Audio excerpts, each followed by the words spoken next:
Very good morning. Tukwaniriza nnyo tubuuzaako nti wasuze otya tulowooza nti oli bulungi atali bulungi. It is well, that is part of life. Tesobola kubeera bulungi all through. Ebijjamu n'erungiwa n'ebijjamu n'erungiwa. How to manage that is what we should always look out for. Nga tukwaniriza nnyo leero Lwakubiri ennaku z'omwezi 19. Yes, omwezi tulimu gwa April. Happy birthday to everybody born today. We have a belated birthday message here.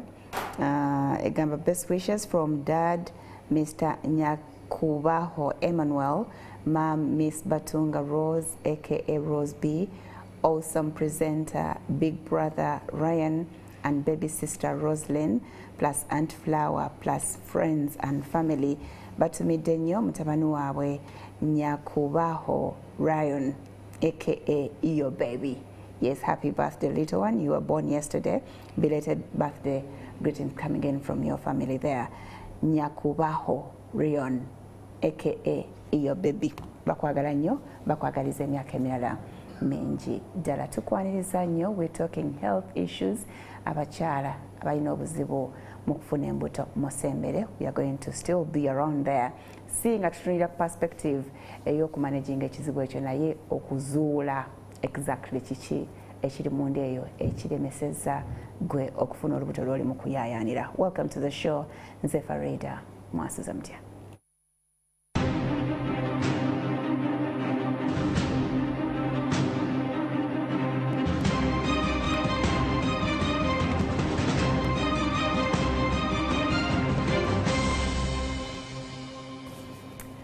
Olwaleero tuyina Aida Nasoro. She's a new face on the show. Mukugo mu by'okukebera nga bayita mu kukuba ebifaananyi ebyo imaging, scan, x-ray, twala tugende nga tugenda kutunuulira nnyo gynecologist bwansindika eyo mu x-ray oba mu scan oba mu scan majorly okuzuula kiki ekiri munda eyo ekiyinza okuba nga kinnemesezza nze okufuna olubuto bo kiki kye balaba, and how can they best explain it. Oluusi babituweeza we can't, and the gynecologist mwenye taina time kubanga alina abantu bangi abamulinze out there to explain to you every bit.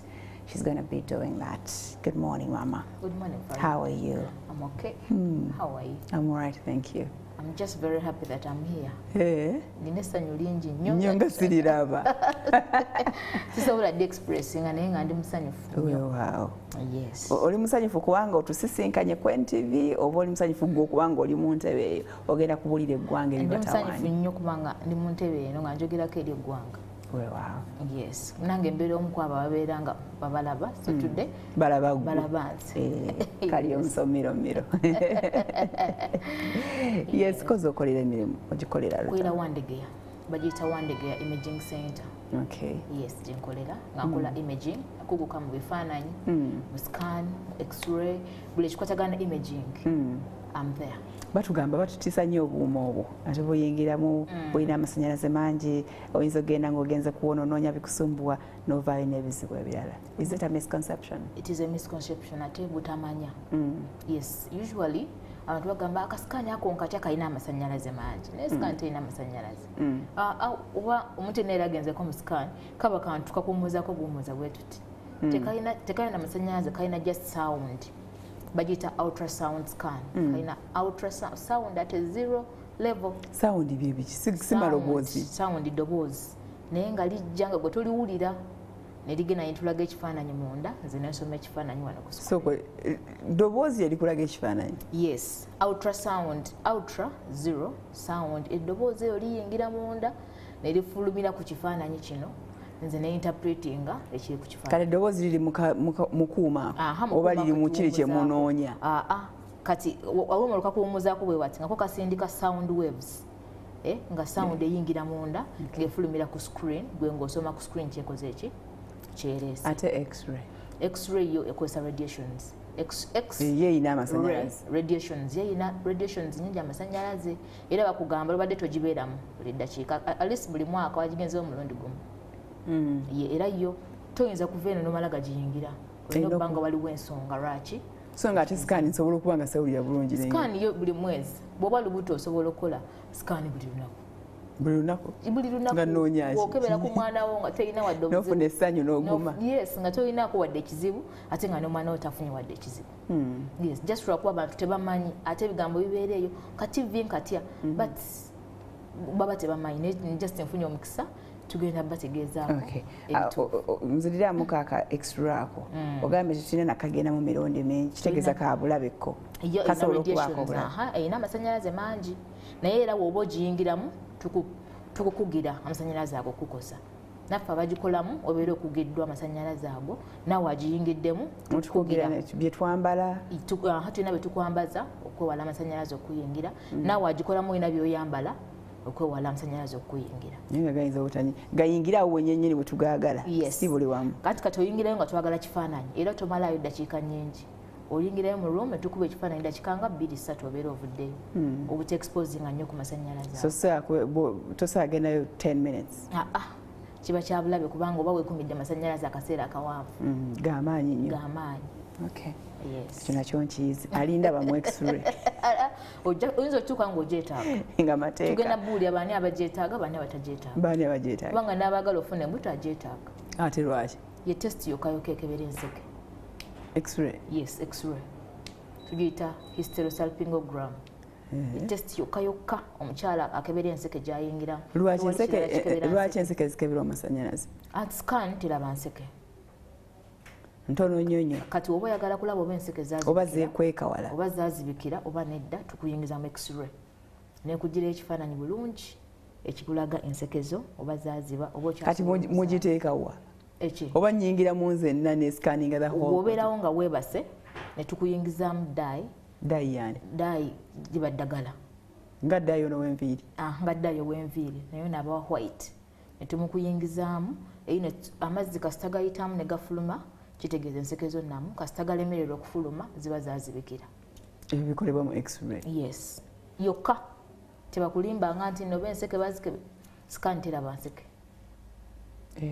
yes zeekweka what is the reason because I'm imagining ziri wano kumpi oba musobola okulengera ekibumba kitegeeza n'ekibumba kyange temusobola kiraba ne scan ekibumba kyo tukiraba ne scan ate ekibumba kinene ku nseke ekibumba kyo kinene ekibumba kidneys byonna bya kidneys liver ekibumba akawago akalulwe byonna bya scan so ekiremesa enseke entono nnyo yes zirina kulabibwa x-ray twalikozesa microscope nja kubanyonyola diagnosis nga tudiagnosinga infertility kubanga byebimu byetukozesa era tugende straight ku diagnosing infertility but omulabi waffe aliyo infertility kyeki babeera bajogerako abajja wano infertility naye kitegeeza failure for a couple to conceive after a full year of sexual intercourse nga gwoli eyo weegatta n'omwami wo neeno omukyala ali below 35 years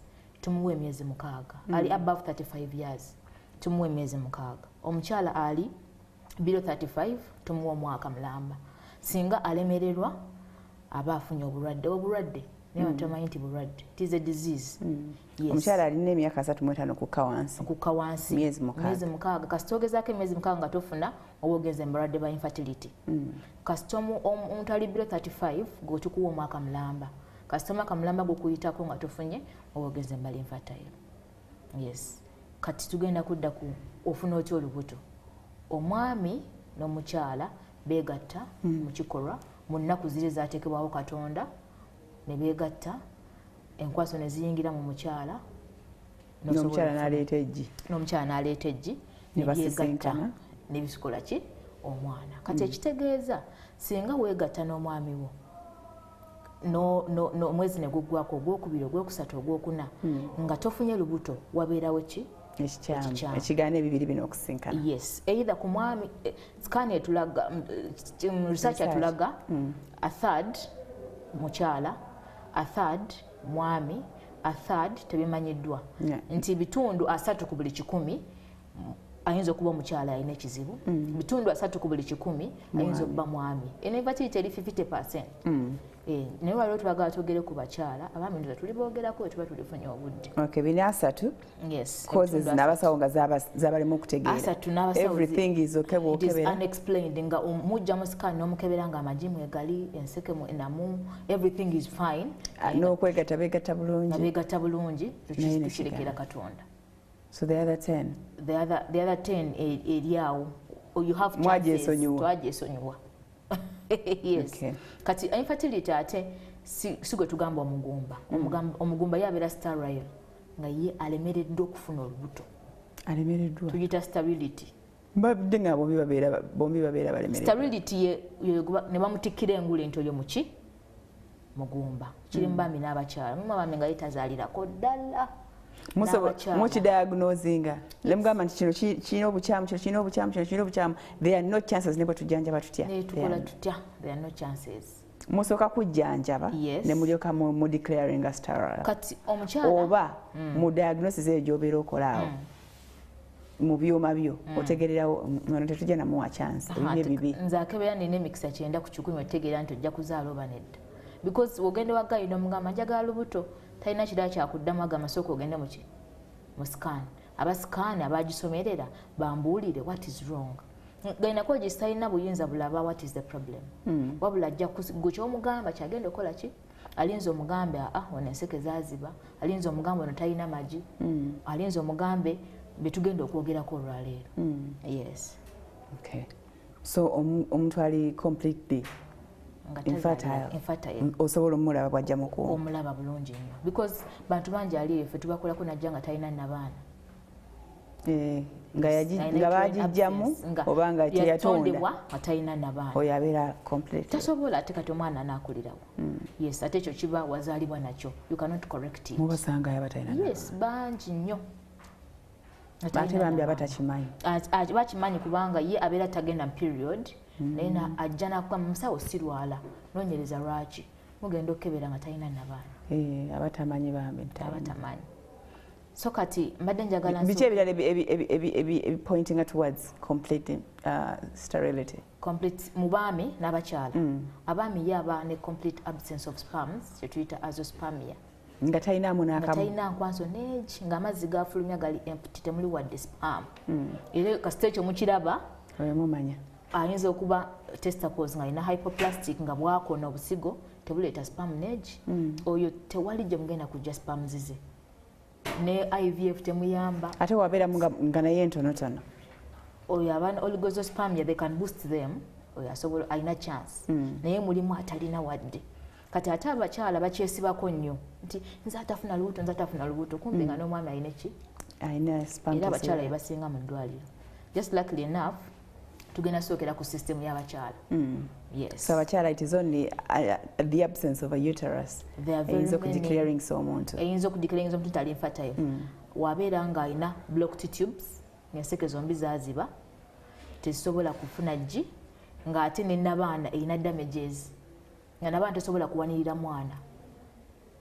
Oyo naye mu declaring a sterile. Kubanga mugigezaako muyinza n'ogezaako IVF n'agenda ne bamuteekamu ne bigaana. Ne mu rejecting omwana. Yes. Ate nga balina nabudde. Okay. Yes. Kati bana abalina secondary or primary infertility nga talina nnyo temusobola mu declaring a sterile naye nga omwana akyabuze for like 6 years. There are very many. Kyemanyi eno show bantu bangi nnyo abaleeyo nga batawanyizibwa kunoonya olubuto. These days tekikyali nnyo mu bantu bakulu kiri nnyo ne mu baana abato. Yes, olwa causes tugenda okwogerako abakyala ze basisinkana. Naye nga there are very very many people. Yes. Okay. Abatawanyizibwa ensonga eyo. Okay, naye kibeera mu butamanya you're there tofuna lubuto naye tomanyi lwaki tofuna. Oba osooka otubwire system eyo kuba gw'ogikuba obufaananyi buli lunaku ogiraba. Giraba ate nagimanyi bulungi. System y'omukyala yakula kaŋŋambe yakula bweti. Mabbali wano waliyo amagi. Ejje eryo liconnectinga ku buseke. Buba busawo mubeera amagi. Yakula bwetyo. Ogiraba bakitaddeko ku screen nti engalo bwezitenga bwe ziri eyiwava amagi then enseke obutube obwo bwe buconnectinga ku nabaana. Nabaana eyo nga bwe bagilaze. Kati nekka wansi mu mumwa gwa nabaana. Cervix. Kati omukyala bw'oba onaafuna olubuto webaka n'omwami wo enkwanso zigenda kuyita wansi mu cervix. Omwami, you're going to place sex through the vagina, enkwanso zigende through the cervix, ziyingire munda mu uterus nga mugirabaawo, enkwanso zigende mu tube, fallopian tube. Ziyingira mu uterus? Ziyingira mu uterus, ne ziyitamu ne zigenda mu tube. Jukira omwami aziteeka mu cervix. Ziyingira mu uterus ne zigenda mu fallopian tube zisobole okulinda eggi. Kubanga eggi lijja on the 13th 14th day omukyala avudde mu period, zo zisuubira enkwaso zibeera muli nga zirinze eggi zisobole okuyingira. Fertilization occurs in the tube. So kati ebiseera ebisinga bagitwaze bulungi awo, tube weeraga n'enseke, then the uterus. Uterus ye ino omugaso ogwo to receive, okuwanirira ebivudde wa, ebivudde mu nseke, ebivudde eri mu magi. So kati oba tolina magi, uterus tena kyegenda kola ki? Kurecevinga. Enseke we ziba zaaziba, eggi teyisobola kuyitawo kuva mu ovary. Kitegeeza sperm zino enkwaso bwazifuna omukyala ng'enseke ziri blocked. Yes. Zikoma mu uterus. Sperm zonna zikomawo, that is the first thing. Neggi zikomawo nezikola ki? Neziyiika. Omwami oluziteekamu bw'ati tesobola kugenda eri kulindirira ggi for fertilization. Kubanga tezirina we ziyita. Tezirina we ziyita. So flow back. Yes, neggi lyennyini ligenda kujja naye terigenda kufuna nkwanso zino. Kubanga ziri blocked. Tegenda ba obstruction, ziri blocked. Yes. Kati ene nabaana tegenda kuba kirina kyefuna, era nabaana after a time omukyala ng'aluddewo okuzaala egenda kukola y'ebizimba. Kubanga erinze buli mwezi eroonya omwana teraba. Yes. So after a time onolaba omukyala ng'afunye fibroids. These days fibroids zirina mu baana abato. Sebeera yeekoledde baana baayo. Ebeera yeekoledde abaana abaayo. Ekola ebizimbe ebyayo n'ebyekipayenga uterus. Kati ebizimbe biri inside the uterus n'ebiri outside biriwo ebisinga kuba common. Era ffe tubiraba tugenda ebisinga okubeera common. Anti kati byonna biri common. Kubanga ebizimba bya locations 5. Yes, madde batunabyogerako buli kimu n'ebizimba biri located. Kubanga era ffe ababiraba nti bino biri intramural, subserosal. Ogenze mu science katugende natuwummulemu obutemu. All right, thank you so much for keeping it MwasuzeMutya. Tuline Aida Nasolo mukugu mu bintu ebyo by'okuba ebifaananyi inside our bodies. Katuwummulemu katono nnyo tukoma wayina ekibuuzo. The number is 700 65 6. Tuline musawo Aida Nasolo tuwogera ebivaako obutazaala nga tunulidde mu perspective ey'ebifaananyi oba imaging. Kiki bwe bazuula bwe baba banoonyereza bwe bazuula ki ekibeera munda eyo. Tukomye atubuulidde obukyala bw'omukyala oyo bwe bwakula ng'anatya process ey'omwana bwetandika saawo bigaanira nti you try and try nebigaana. Tulabye nga wabaawo blockage. Bino ebibiri ebyetaagisa nnyo mu kutonda omwana enkwaso neggi ne bitasisinkana, kitegeeza ogwo omwezi gutusaze. Ate emyezi gigenda gyeyongera. Kati omukyala waali badde weraliikirira wabaawo ensonga lwaki. Either amagi gano eggi teryavuddeyo, either enseke wano waliwo ekiganye, oba nabaana eno mulimu azifuna ate nga ziyitawo buyisi. Nga enkwanso neggi byekwata naye nga bifuluma bufulumi. Kati nabaana eno nga erina ekizibu. Mbadde njagala tutandikire ku magi, ovary, because wagenda okuva eggi mu kisawo. Kati ekisawo kino kitawaanyizibwa ebintu 5. Ekisooka tukiyita polycystic ovarian syndrome. Polycystic ovarian syndrome. Poly means multiple, more than one. Multiple means polycystic ovarian. Cystic kitegeeza obuntu obulimu amazzi. Cystic bwe bugi. Kachitege buba bugi. Obugi buba ffe ku scan tubulabanga bwe buntu obulimu amazzi. Nze naye ndowooza busundusundu. Buba bugi buntu bwa round. Singa bateddeko akafaananyi awo ne tubulaba. Buba bwa round nga bulimu amazzi. Kituta cystic. Yes, ovarian, ye ovary. Syndrome kitegeeza a collection of signs and symptoms. Nti ono agenda kuba ovary ye ereeta obugi nga bungi. Nga bulwanira kiringa omuti ogunaabala omuyembe nga bungi ne kubulwako n'erimu, ovary kyekisawo mubeera ovary kyekisawo ekibeera amagi katugambe tuyita polycystic ovarian syndrome nti poly obugi bugenda beera bungi cystic bufaanana bwe butyo kati gwakuba ekifaananyi kya scan ogenda kubulaba nga obugi kamu bubiri busatu usually bubeera busukka 10 ekitegeeza ogenda bulwamu eggi limu erigenda okukula so ejje eriri nnomo libeera lyenkana gya ovary eno erina okuba nga ereeta eggi limu buli mwezi yes kati bwebeera nga eri polycystic ngaabo wobulabye nti obugi bungi ovarian syndrome kitegeeza omuntu alina obugi bwe butyo agenda kuba ne signs and symptoms 3 esooka agenda kuba obese nga munene nnyo bwati bwabeera aleeta buli mwezi oba emyezi egimu aleetamu buli gye liri nnomo then emirala n'aleetamu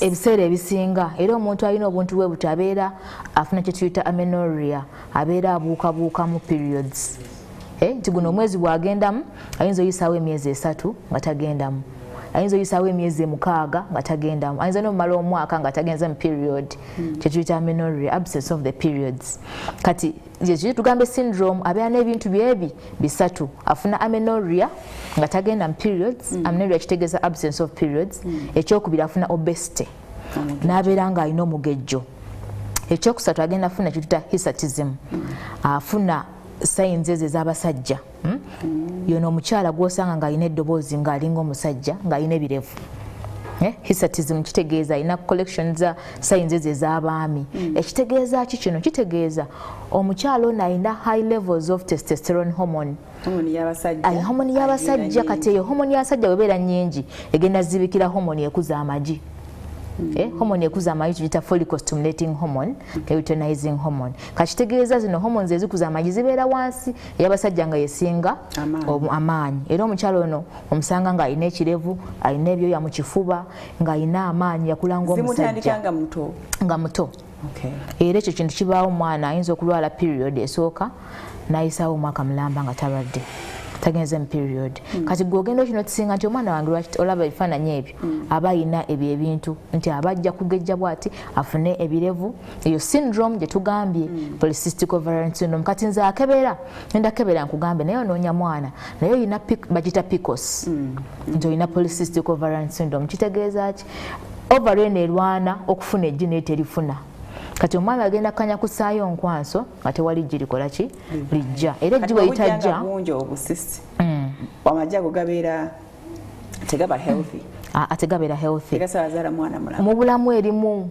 erikula mu bulamu erimu lyetukakiringa ugambe omuyembe ogubala ne guleeta obuyembe nga bungi ne kubulako gumu ogwengera bwonna ne bukunkumuka ne buggwawo nga temufunye muyembe gwengedde yoyo wa PCOS yes obulwadde obusinga kati sawa ajja kusindika ewange nze nzija kukebere kugamba olina PCOS naye ina management kasita okizuula nti olina PCOS tugenda kukuwa ddagala lyaki lya PCOS era ofune omwana kasita onaabeera ng'okoze eki ediagnosis eyo esooka yes kati ovary erina obulwadde obulala bwe tuyita ovarian insufficiency kitegeeza ovarian ye ovary insufficiency terina magi amagi gali insufficient yoyo gubakebera ne bamugamba nti gwe tolinayo magi tegamala sinayo nakamu talina kiringa wonagamba nti tuli mu insufficiency y'emmere oba tewali mmere kati ono ogenda okukebera nga ovaries tezirina wadde akagi bwe kati akatono kiva ku hormones zino abakyala tutambira nnyo ku hormones gyemibisi egitambuza omubiri yes kakitera kuva ku hormones zino nga gwe hormone ekuza amagi togirina eduyita follicle stimulating hormone yes ziri bbiri follicle stimulating hormone luteinizing hormone ate ebiseera ebisinga oyo alina ovarian insufficiency yaaba omubiri gwe amaseera ebisinga kiri genetic nga famire yammwe bagamba oyo azaddeyo abangi azaala omwana ogu omu kati nga famire yammwe mulina very low levels of follicle stimulating hormone obanga temulina wadde ne kati wona mukebera ogenda mugamba mami temuli magi kati mba temuli magi we have to look for the management osobola okufuna eki omwana alina okufuna oba hormones nga ziva wabweru muzimuyingizaamu hormone amagi gasobola okukola ki okujja omubiri gwe guganya oleeta hormone eyo kati bagenda kumuyingiza mu buyingiza hormone agenda zigula buguzi of which is quite expensive. Muzijja mu muntu mukola yezamu. Abasawo abazungu bazikola ne bazitereka mu pharmacy. Kati ogigula buguzi n'ogimuyingiza kitegeeza ye talina bazijja mu bantu abalina ne bazipreservinga ne bazitereka. Ziri safe. Yes. Okay. Kati omukyala alina ovarian insufficiency naye abeera ameesinga periods.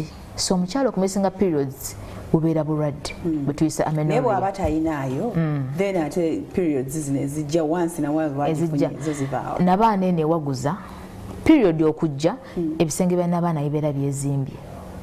Nga be ready for a child. Be ready for a child. Kati olumu biwaguza ne byezimba n'emaana ne byeyubula. Kubanga omukyala ajagamba ndwala buli mwezi naye sifuna lubuto. Okwala buli mwezi tekitegeeza nti ojja kufuna olubuto. Yes. Yes. Kati tubeera tukyali ku ovarian causes. Tugenze ku yokusatu. Twasookedde ku polycystic ovarian syndrome ne tugibannyonnyola n'obubonero okutegeeza nti nno olina eyo ki syndrome. Tugenda ku ovarian insufficiency. Tugenda kati ku yokusatu tulina ovarian cysts. Ovarian cysts, ovarian ye ovary, cysts kiba fluid filled sac. Ekizimba kijja nga kirimu amazzi. Kiba kimu naye liba lyali kati ejji nga tuwagambye nti liba sac nga lirimu aga amazzi. Kati eryo ejji liremererwa okugenda mu tube. Muziri ennaku z'okufuniramu olubuto liraalira. Lwaki liraalira? Liraalira lwa some cases nga stress, nga depression. Stress wanga akwatirawo ejji. Anti stress atawanya hormones. Kati ejji ne liraalira ne liremerayo no mu ovary. Kati weliremerayo ligenda kugenda ligejja lifukole ekyo ekizimba kye tuyita ovarian cyst.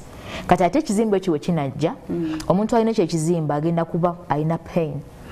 Either eri ku right oba ku left. Nagamba musawo nina sharp pain ku right. Ng'ogenda oteekawo wali scan okukebera nga alina ovarian cyst. Namugamba cyst eno yekulemesezza okuzaala. Kubanga eba ezibikidde amagi amalala. Ate leeta pain omukyala ono agenda kufuna periods ng'afunayo butono. Oba ayinza okugenda mu period n'agendamu ennaku 2 n'afunayo buclot mu musaayi. Kitegeeza nti system eno kiri kunyigiriza n'abaana eno. Yes, omukyala ono ajja kufuna ng'avudde ku pain, ng'avudde ku afuna pain during sex. Nti omumama we nga tajjukira kiri kizimba, kizimbe kiringa ekyagala okuyingira eno mu nabaana. Aba having a sex n'omwami we ng'afuna pain. Yes, kati abasinga obungi bajja ewaffe nga pain yemuleese. Nagamba bansendese mu scan nzije nkeberwa ki nina pain. Ogenda okebera nga ekizimba kyakula. Yes, either inafuna ate bwe kikwatayo ejje eddala ery'omwezi ogujja lisobola okuwaguza ne liyitawo oba lisobola. Anti kati asobola okufuna omukisa bakiraze bulungi awo kisystem ng'egye kibeeramu. Ejje eddala lisobola okuva mu left ovary. Yuka tulina ovaries 2, right ne left. Omwezi eneesuula neeri neesu. Kati guno omwezi kiba kino kizimbye osobola ofuna omukisa left neekola ki neesuula. Nejjukira kino ky'olina bwe kigenda nga kigejja kigenda kyobstructinga neeri left. Kati nsobola okuba nga kikulemesa okusobola okufuna olubuto. Yes, kati ovary ebikwata n'abaana abato mu 13, 14, 15, 16 kati sobola okwetera kikyo kyakula bwe kityo. Bakitaddeyo bulungi nti kyaba kizimbye nekinyigiriza enseko eno ne waggulu ne wansi. Kati kisobola okwetera pain eri nekisobola okulemesa okukola ki. Naye omugaso gwakyo nti bw'okizuula nti kyekirimu kirina treatment. Though lwakuba ekisukka size 8 centimeters baba bagenda kirongoosa. Okay, luli mukiwaddagane nekidissolving nga kikyali below 5 centimeters. Kati bwe kigenda nga kigeja pain egenda yeeyongera. Ogenda okulaba nga pain ekukwata bwet ngeri sharp tosobola na kuyimuka. Ogenda ogezaako kuyimuka eta ne back pain omugongo ne gubeera nga gukuluma nga kinyigiriza pelvic floor muscles ebinywa eby'omukyala n'obeera ng'olumizibwa muno wansi ne mu mugongo.